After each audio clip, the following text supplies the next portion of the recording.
ये अध्यात्म खिलवाड़ नहीं भाई, ये अध्यात्म बाहरी चमत्कार नहीं है, बाहरी सुविधाओं का भोग अध्यात्म नहीं है। बाहरी सुविधाएं पुण्य के भाव से मिलती हैं। तुम्हारा पुण्य शुभ जोरदार है तो बाहरी सुविधाएं घेर लेंगी आके, पाप जोरदार हो गया तो बाहरी सुविधाओं को हरण कर लेगा। पुण्य पाप का बल भजन के ऊपर नहीं पड़ता, इसीलिए इस जन्म में भगवत प्राप्ति निश्चित है अगर आप चाहो तो। इसमें प्रारब्ध जो पुण्य पाप का है कोई प्रभाव नहीं डाल सकता। पुण्य बल से खूब वैभव बढ़ जाए या पाप बल से सब अपहरण हो जाए कोई फर्क नहीं पड़ता, वो उपासक भजन बल से युक्त रहता है। अब जो भजन नहीं करते हैं तो भगवान दूसरी बात कह रहे हैं।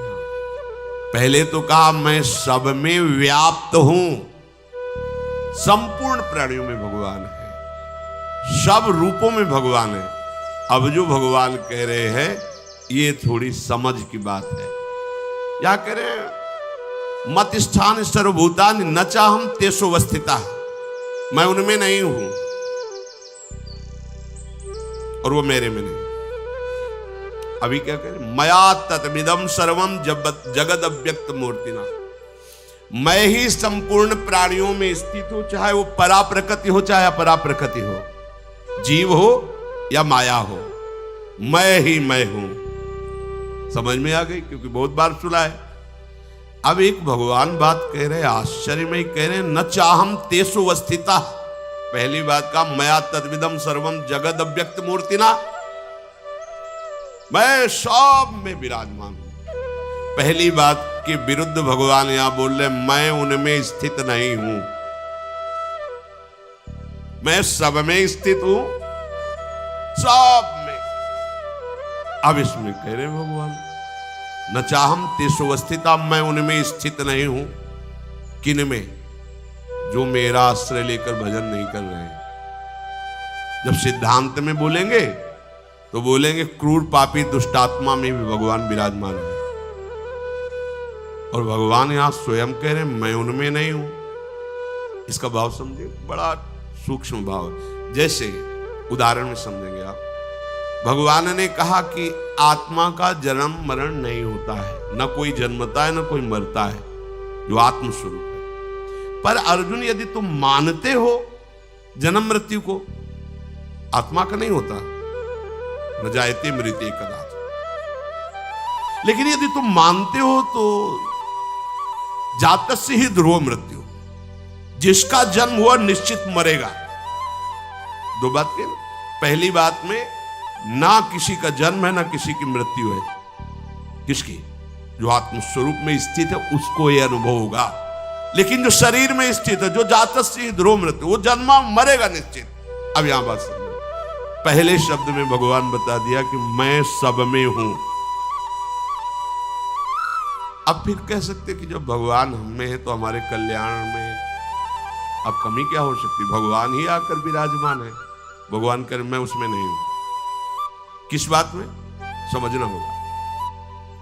यदि मैं उसमें स्थित होता तो जो परिवर्तन उसका होता वो मेरा भी होता। मैं तो अविनाशी हूं और वो स्थित है विनाशी शरीर भाव में, तो मैं उसमें नहीं हूं। उसके भाव में मैं नहीं हूं, इसलिए मैं नहीं हूं। सूक्ष्म भाव समझना, क्योंकि अगर मैं हूं उसके भाव में तो मेरा भाव आएगा। मैं अविनाशी हूं तो वो अविनाशी होगा, मैं चिदानंद हूं तो चिदानंद होगा। ये सब मेरे लक्षण उसमें नहीं है। क्यों? क्योंकि वो विनाशी शरीर भाव में, इसलिए मैं नहीं हूं। होते हुए भी मैं नहीं हूं। आत्मा का जन्म मरण ना होते हुए भी जन्म मरण होता है। ये गूढ़ विषय पवित्र बुद्धि में समझ में आएगा। उसका परिवर्तन होता है तो मेरा परिवर्तन होता है, उसका नाश होता है तो मेरा नाश होता है, उसका अभाव होता है तो मेरा अभाव होता है। लेकिन मेरा ना कभी अभाव होता है, ना परिवर्तन होता है, ना नाश होता है। क्यों? क्योंकि मैं उसमें हूं ही नहीं। किसमें?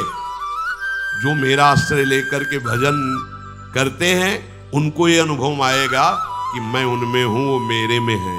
और जो मेरा आश्रय नहीं लेते, भजन नहीं करते, तो वो किसका आश्रय लिए? परिवर्तन विनाशशील शरीर संसार का। इसलिए मैं उनके भाव में नहीं हूं। तो भाव में नहीं तो नहीं है। हमारे भाव में भगवान नहीं तो कहीं भगवान नहीं है। वो दुष्ट नीच पापी ऐसा दर्शन होता है।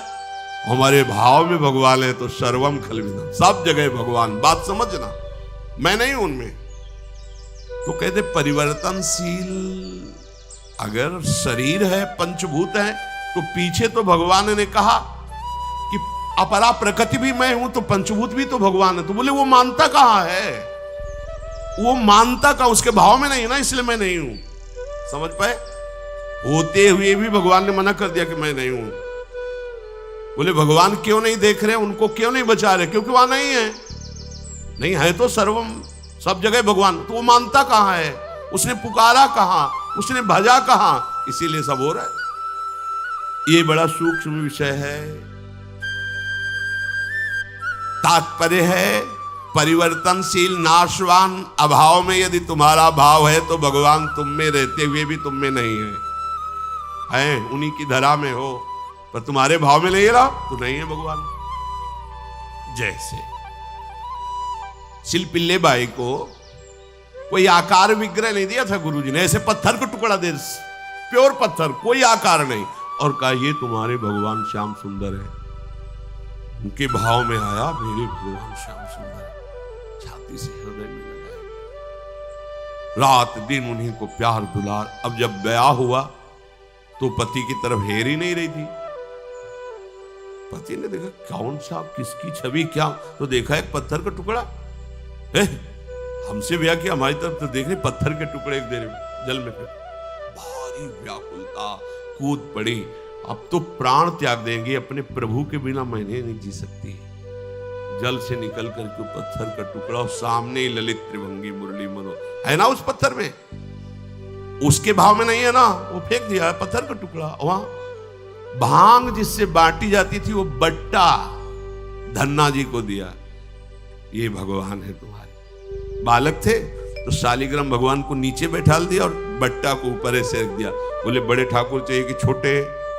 बोले हमें तो बड़े ठाकुर चाहिए। तो हाँ बड़े वाले ऊपर स्वामी है, ये ले बस नहा के इनको नहला देना और पवा के इनको पा लेना। साक्षात ठाकुर साथ घूमते थे ना। भांग के बट्टे में अगर हमारा भाव नहीं तो नहीं है ना, वो तो भांग का बट्टा, कोई श्री विग्रह थोड़ी हमारे लिए नहीं है, उनके लिए है। बस ये बात समझना है। नचमत स्थानि भूतानि, संपूर्ण प्राणी जो वो मेरे में नहीं। पहले मैं बताया कि मैं सब में हूं, उसकी बात के विरुद्ध में बोले कि मैं उनमें नहीं हूं। अब इसमें दूसरी बात में सब मेरे में है, उस बात के विरुद्ध कह रहे वो प्राणी मेरे में नहीं है। क्योंकि यदि मेरे में स्थित होते तो मेरा निर्विकार स्वरूप हो, निर्विकार हो जाते। बोले नहीं, अब ये तो भगवान में स्थित है, ये तो भगवान के समान है। क्योंकि भगवान में स्थित नहीं है, वो विकारों में स्थित है, इसलिए भगवान कह रहे वो मेरे में स्थित नहीं है, मैं उसमें स्थित नहीं हूं। प्रभु जैसे निर्विकार हैं वैसे ही वो निर्विकार हो जाएगा। प्रभु जैसे परमानंद में है वैसे वो परमानंद हो जाएगा। प्रभु सब काल में, सब समय में, सब व्यक्तियों में है, तो ऐसे ही उसको अनुभव हो जाएगा मैं ही सब में हूं। जो यहां सो सारे जगत में भेद खत्म। तो मैं उनमें स्थित नहीं हूं, वो मेरे में स्थित नहीं है। कौन? जो प्रभु से विमुख है।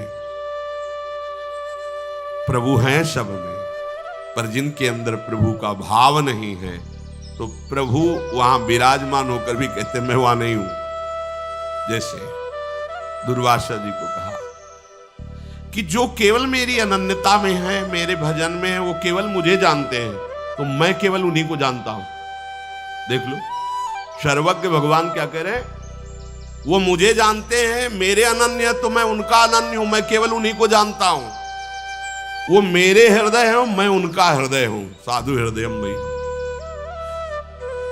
क्या भगवान सबके हृदय नहीं है क्या? फिर क्यों कह रहे साधु हृदय मई?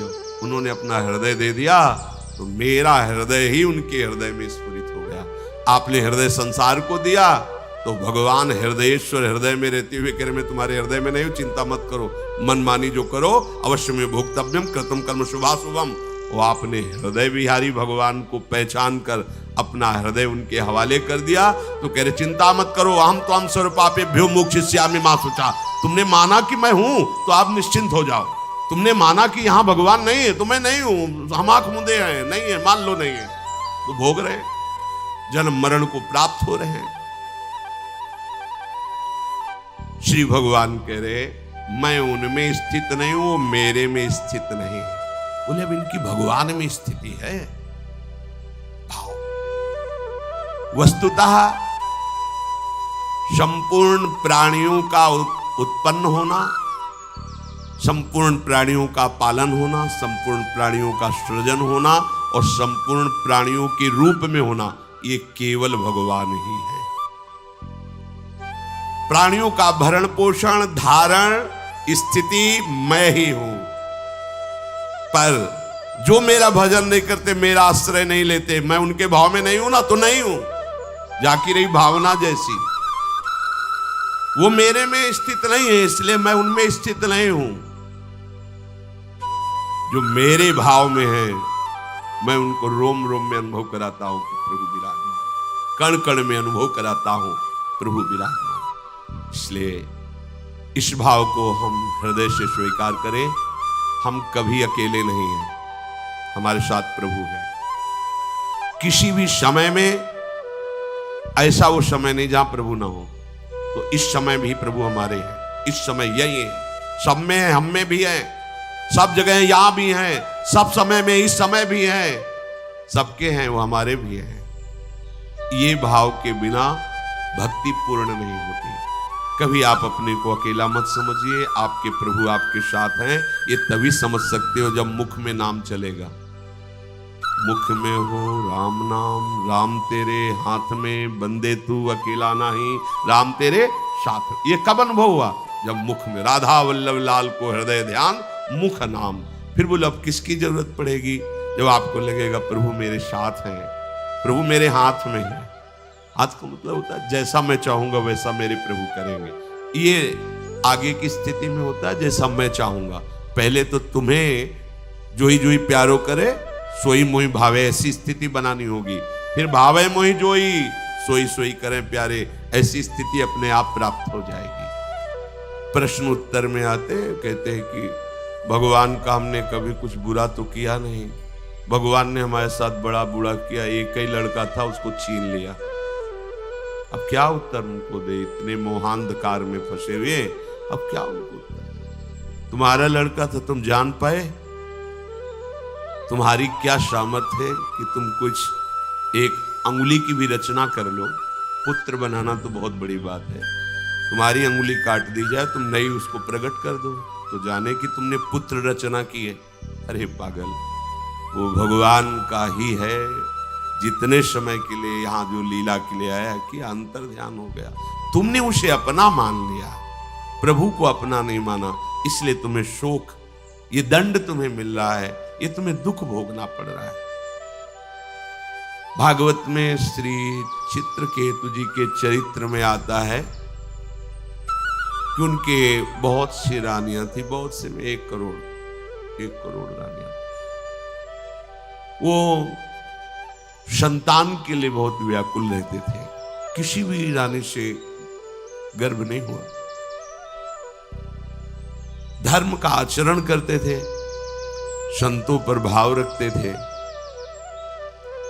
तो एक दिन देवर्षि नारद जी और अंगिरा जी आए उनके इस मोह का नाश करने के लिए कि तुम पुत्र की जो हठ लगाए बैठे हो वृत्ति, ये ठीक नहीं है।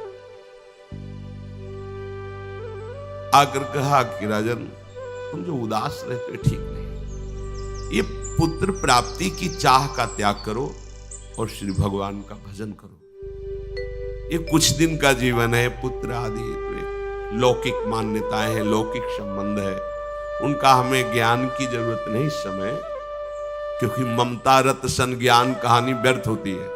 जो ममता से युक्त है उसके ऊपर ज्ञान का प्रभाव नहीं पड़ता। मुझे पुत्र चाहिए, यदि आप हम पर कृपा करके आए हैं तो हमें पुत्र दीजिए। तो आपको पता होना चाहिए यहां सृष्टि की कोई भी वस्तु एक रस नहीं रहती, इसलिए प्राप्ति में हर्ष होता है। और बिछुओं में शोक होता है, तो आपको पता है आपको भी हर्ष और शोक ही होगा। पर ममता से जो युक्त होता है उसको ज्ञान की बातें समझ में नहीं आती। वो कहा आप जो कामना कर रहे हैं ठीक है, भगवान की कृपा से उसकी पूर्ति होगी। सबसे बड़ी जो रानी थी वो गर्भवती हुई, संतान हुई, बेटा, तो बड़ा हर्ष। अब तो जे ही राज दरबार से समय मिलता सीधे भाग के बड़ी रानी के महल में। जो अन्य रानियां थी वो आपस में बैठकर संगोष्ठी की, जैसे रसिकों की संगोष्ठी होती है ऐसे प्रपंचियों की भी होती है कि अब तो राजा हमारी तरफ देखते ही नहीं, बोले आना उनके बेटा हो गया, हमारे बेटा नहीं, तो इसलिए बोले हम सबको राजा की तरफ से दूर करने वाला यही तो है ना बेटा, मार देते हैं, बेटा मर जाएगा तो फिर आगे चलकर हम सबसे प्यार करेंगे, ऐसा ही। तो जो धायमा सेवा में थी रानियां ही थी, शासन और प्रलोभन दोनों वृत्तियों का प्रयोग करके उससे कहा बालक को जहर दे दो। दूध में जहर दे दिया गया। कुछ समय के बाद बड़ी रानी अपने बच्चे को लाड़ दुलार करने के लिए गई तो देखा श्याम वर्ण जहर का प्रभाव। अब हाहाकार, राजा व्याकुल होकर चित्रकेतु जी आए, कैसा विलाप कर रहे हैं। जब किसी धर्मात्मा को क्लेश होता है तो महात्मा वहां जरूर पहुंच जाते हैं या उनको महात्माओं का सहयोग दे दिया जाता है, ये भगवान की तरफ से होता है। फिर अंगराजी देवर्षि नारद पधारे, कहा राजन तुमसे कहा था यहां की प्रत्येक वस्तु जो प्राप्त होती है उसमें हर्ष होता है, और चूंकि नाशवान इसलिए जब नष्ट होगी तो शोक होता है। आप हमारी बात को समझ नहीं पाए थे, अब समझ लीजिए। उनका मुझे उपदेश नहीं, मुझे हमारे पुत्र से बात करनी, अभी बुला देता हूं। वो सामर्थ्यशाली महात्मा आकर्षण किया, जीवात्मा उपस्थित, बोले देखो ये तुम्हारे पिता तुम्हारे लिए कितने दुखी हो रहे हैं, आओ अपने शरीर पे आ जाओ। अरे उनका महाराज आप क्यों ऐसी मजाक की बात करते हैं, हमारा बाप है, कई बार ये मेरा बेटा बना, मेरी पत्नी बना, इसको पता है ये मेरा अरे कुछ समय के लिए अपने कर्म बंधन से जकड़कर इसके पास आया था, मैं इसका पुत्र नहीं हूं। ऐसे कठोर वचनों से बोले कि राजा को होश हो गया। अरे मैं जिसके लिए इतना रो रहा हूं, हाय कर रहा हूं, कैसे बोल रहा है। अंतर्ध्यान जीवात्मा। बस उसी समय उनको वैराग्य हुआ और भगवान शंकरषण की आराधना करके भगवत साक्षात्कार किया। इस संसार को हम सत्य मान रहे हैं, रिश्ते नातों को सत्य मान रहे हैं, क्यों?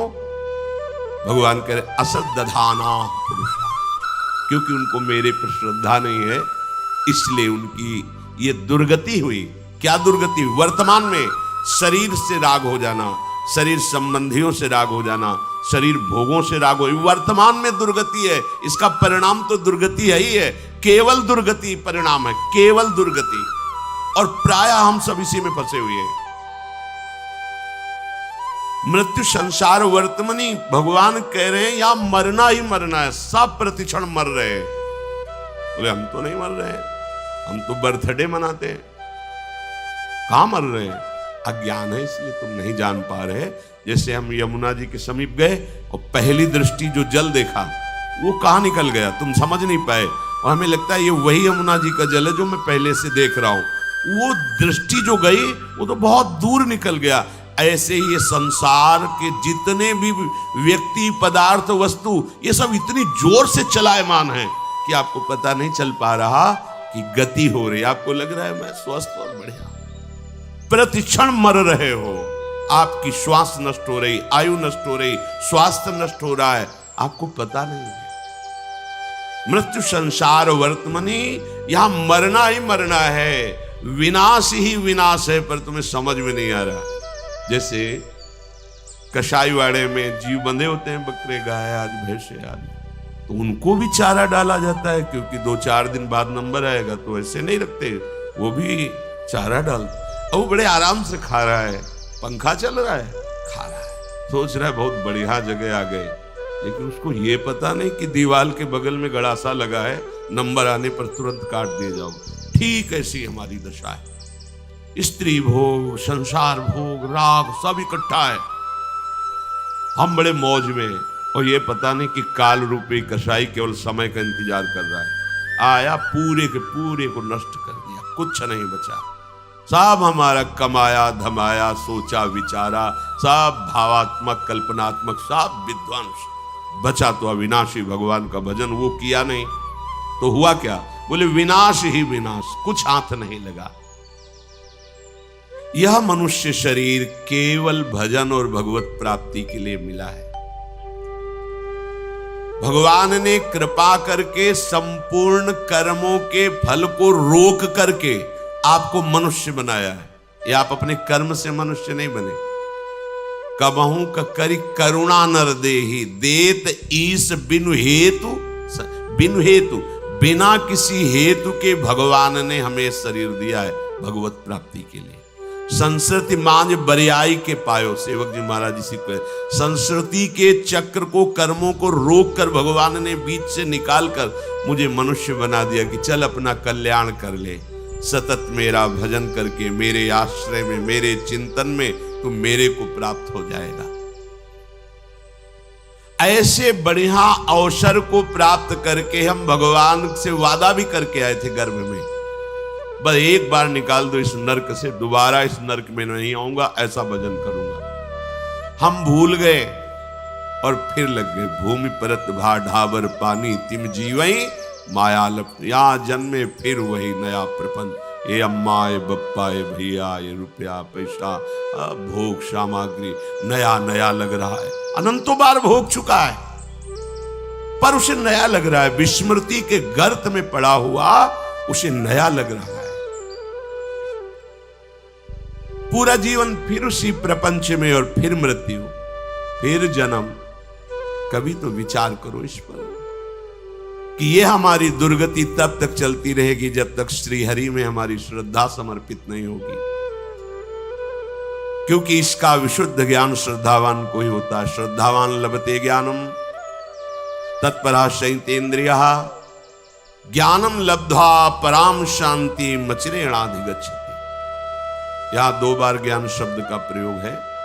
पहला ज्ञान है शास्त्री, जो सुन रहे हैं, पढ़ रहे हैं। ये ज्ञान तभी सफल माना जाता है जब आप अपनी इंद्रियों पर शासन करके आचरण सुधार लें, और जब आप जितेंद्रीय होकर इस ज्ञान का चिंतन करेंगे तो आपको बोध हो जाएगा। जो ज्ञान बोध संपन्न हुआ वो परम शांति को प्राप्त हो जाता है, पर यह ज्ञान श्रद्धावान को प्राप्त होता है। क्योंकि शास्त्र और संत ही इस संसार के भ्रमात्मक चक्र से, दलदल से मुझे बचा सकते हैं, और वही अश्रद्धा करा करके माया संपूर्ण अपने वश में कर लेती है। जो शास्त्रों के शासन में नहीं है, जो सदगुरु के शासन में नहीं है, जो भगवान से भय नहीं मानता है, वो निश्चित दुर्गति को प्राप्त होता है। भगवान से भय इसलिए कि हम कोई पापाचरण न करें। हर समय मेरा प्रभु मुझे देख रहा है, मुझे उनके विरुद्ध आचरण नहीं करना। प्रतिकूलस्य वर्जनम श्री कृष्ण अनुकूल लेन।